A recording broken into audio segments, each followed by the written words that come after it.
नमस्कार, सुप्रभात। स्वागत आप सभी का आज की प्यारी सी सुबह में सब रंग कार्यक्रम में।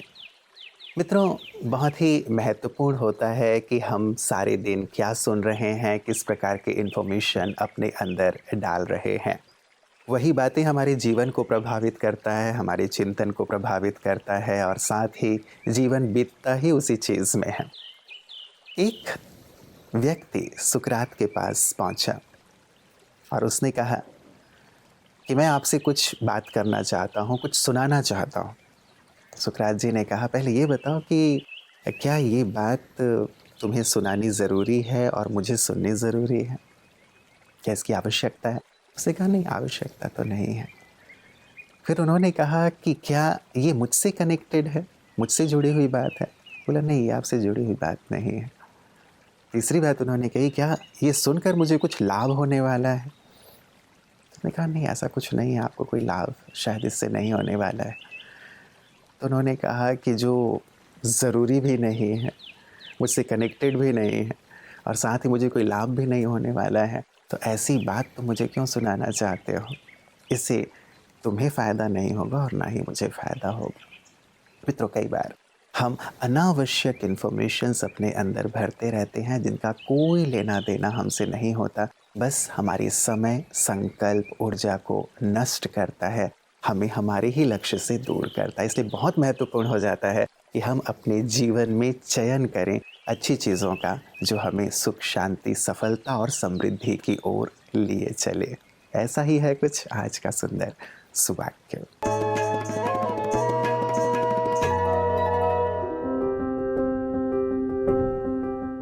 जानकारी उतना ही धारण करे जितनी की जरूरत।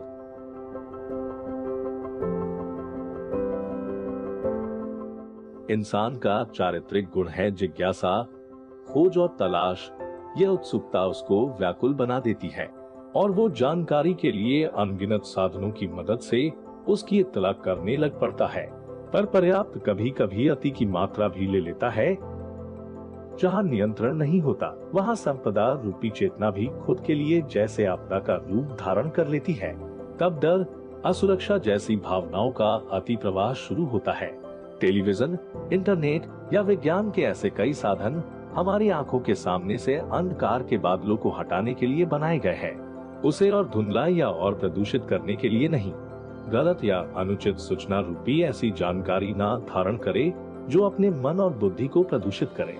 कलश में उतना ही पानी डालें जितनी उसकी पानी धारण करने की क्षमता और आपकी प्यास की तीव्रता है।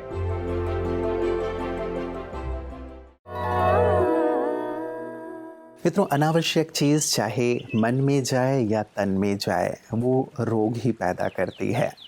मन में भी यदि अनावश्यक बातें, अनावश्यक इन्फॉर्मेशन जा रही हैं, तो बहुत सारे व्यर्थ विचार हमारे ही चलेंगे और हम अपनी मन की शक्ति का ह्रास करेंगे। ठीक वैसे ही तन में भी यदि अनावश्यक चीज़ें हम डाल लेते हैं, ठूस लेते हैं, तो बीमारियों का ही रूप ले लेती है। इसलिए बहुत बहुत ध्यान रखें कि आवश्यक चीज़ों को ही अपने अंदर डालें। मित्रों, आपकी सेहत आपके हाथ में। आज हम बात कर रहे हैं एनीमिया, जो कि एक ऐसी तकलीफ़ है जो आमतौर पे महिलाओं को होती है। इस पर आयुर्वेदिक क्या उपचार हो सकता है, उस पर प्रकाश डाल रहे हैं डॉक्टर विशाखा जी। एनीमिया इस बीमारी को, जो हमारे यहाँ बहुत ज़्यादा मात्रा में हो रही है, उसको हम सहजता से कैसे कंट्रोल में रखें, इसके लिए हम कुछ बातों को समझ लेते हैं। क्योंकि अप्लास्टिक एनीमिया मतलब जो है कि हमारे न्यूट्रिशन वैल्यूज़ ही हमें कम पड़ रहे हैं। इसके लिए हमें जो चाहिए कि विटामिन बी अच्छी मात्रा में चाहिए, उसका एब्जॉर्प्शन हो, मतलब आयरन का, फॉलिक एसिड का और विटामिन B12 का। तो उसके लिए हमें विटामिन सी भी चाहिए, साथ में विटामिन डी भी चाहिए, कैल्शियम, मैग्नीशियम और कुछ प्रोटीन्स की मात्रा भी हमें चाहिए। यह हमें सहजता से अपने आहार के द्वारा कैसे ले सकते हैं, ये हम थोड़ा सा समझ लेते हैं। आहार में हम सभी को पता है कि पत्ते सब्जियां तो लेनी चाहिए, हर पत्ती सब्जी ग्रीन, डार्क ग्रीन वो ज़रूरी है, लेकिन उसके साथ विटामिन सी इसलिए चाहिए तो हमें वो खट्टाई के साथ उसको सेवन करना चाहिए। फिर जैसे हम दाल ले रहे हैं क्योंकि प्रोटीन्स भी चाहिए, तो स्प्राउट्स और दाल इनके साथ हमें स्निग्ध पदार्थ चाहिए, तो घी के साथ हम उसका सेवन करें तो ज़्यादा बेटर है। बाकी हमें फ्रूट्स में पता है कि एप्पल है, बनाना बहुत अच्छा है, अनार है, साथ में बीट रूट है, मटर है, तो जो भी और भी ग्रीन कुछ वेजिटेबल्स है उनको हम लें। खट्टे रस शरबत फ्रूट्स फॉर्म में हम लोग आंवला है, इमली है और नींबू का शरबत है, ये हमें ज़रूरी होता है।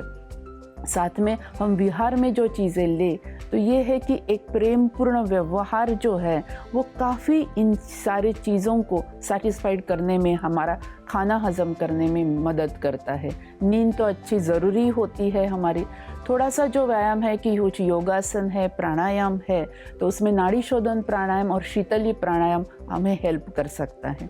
औषधि में हम लोग जितना नेचुरल फॉर्म में ले, आयरन फॉर्म, वो ज़रूरी है हमारे लिए, क्योंकि इन प्रेगनेंसी में भी हम नेचुरली लें, नहीं तो फिर जो मेडिसिन फॉर्म में लेते हैं तो कई बार फैटनेस की बढ़ने के चांसेस ज़्यादा रहते हैं। तो उसलिए इन सारी चीज़ों को हम एप्लीकेशन करें और अच्छी मात्रा में उसको लेते रहे। राजयोग है ही तो हम इसी तरह से काफ़ी ये रक्ताल्पता से, एनीमिया से दूर रह सकते हैं। मित्रों, कहते हैं बिना समझ के ही हम कितने सच्चे थे, वो दिन भी कितने प्यारे थे जब हम बच्चे थे।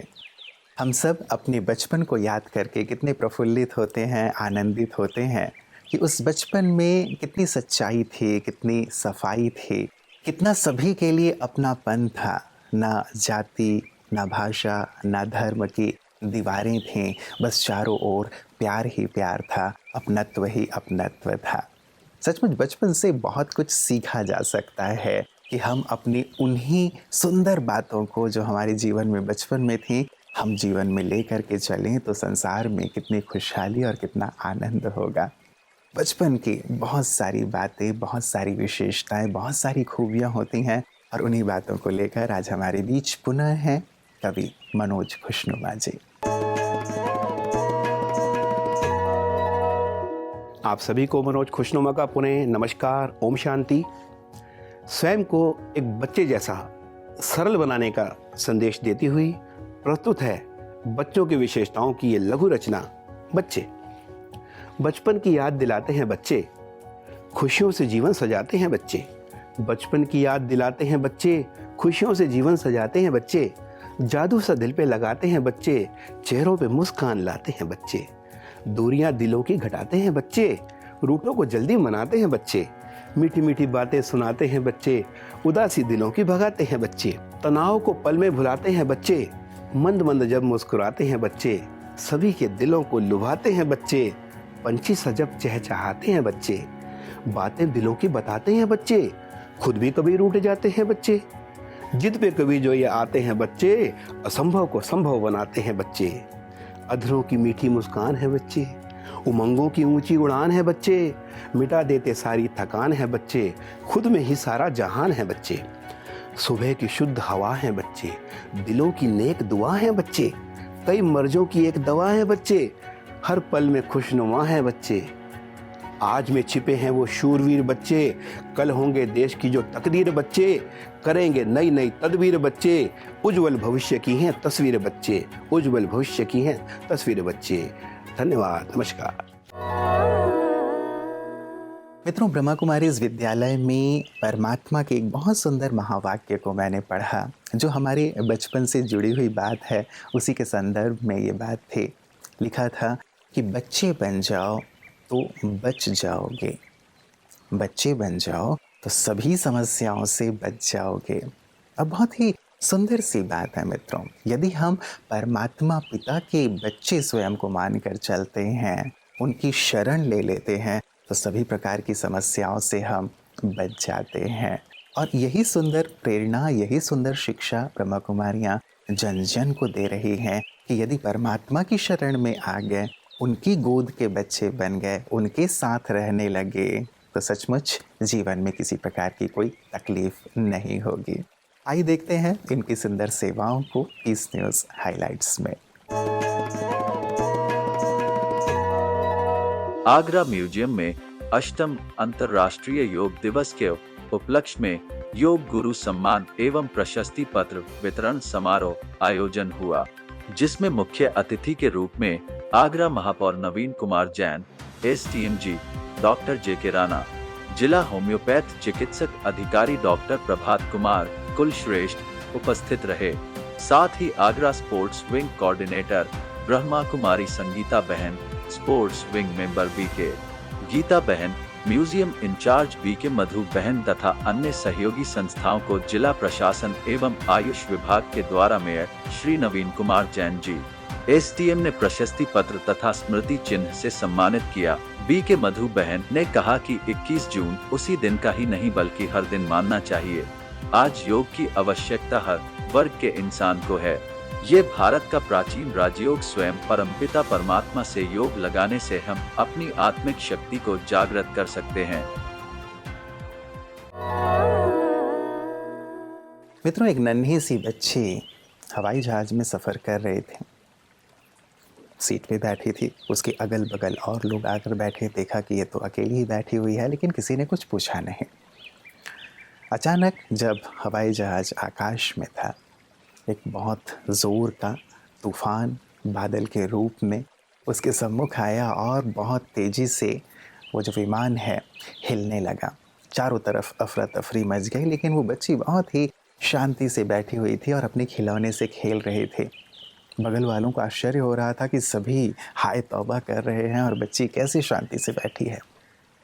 बाद में जब वो जो तूफ़ान था वो शांत हो गया, प्लेन फिर से स्थिर हो गया, तो यात्री ने पूछा जो उस बच्ची के बगल में बैठा हुआ था कि सब लोग इतना परेशान थे, तुम इतनी शांति से कैसे बैठे थे? तो उसने बहुत प्यारा सा जवाब दिया कि इस हवाई जहाज़ को मेरे पिताजी ही उड़ा रहे हैं, वो पायलट हैं और मुझे पता है कि वो किसी भी तूफ़ान से जहाज़ को आसानी से पार ले जाएंगे, इसीलिए मैं बहुत शांति से अपने काम में मस्त थी, किसी प्रकार से भी विचलित नहीं हुई। बहुत ही महत्वपूर्ण बात है मित्रों, जीवन में आने वाले जो तूफ़ान हैं, यदि हमारा भी विश्वास है उस पर, उसे हमने अपने जीवन की डोर सौंप दी है। मेरे पिता पायलट हैं मेरे जीवन रूपी जहाज़ के, यदि इस आस्था, इस विश्वास के साथ हम चलते हैं, कभी भी जीवन में परेशान नहीं होते, क्योंकि बातें तो आएंगी और जाएंगी, लेकिन हम तब शांत और प्रसन्न रह पाते हैं जब हमारा निश्चय अटूट रहता है। तो कम से कम इस बचपन को उस बच्ची की तरह ज़रूर अपने जीवन में सदैव कायम रखें कि तूफ़ान कैसे भी हों, लेकिन जो मेरा मालिक है, मेरे पिता हैं, वो इस तूफ़ान से बड़े हैं, जो मुझे इस तूफ़ान से ज़रूर पार लेकर के चलेंगे। इस आस्था विश्वास के साथ जीवन का आनंद लेते चलें। आज के लिए इतना ही, कल पुनः इसी वक्त आप सबसे मुलाकात होगी। नमस्कार, ओम शांति। जीवन के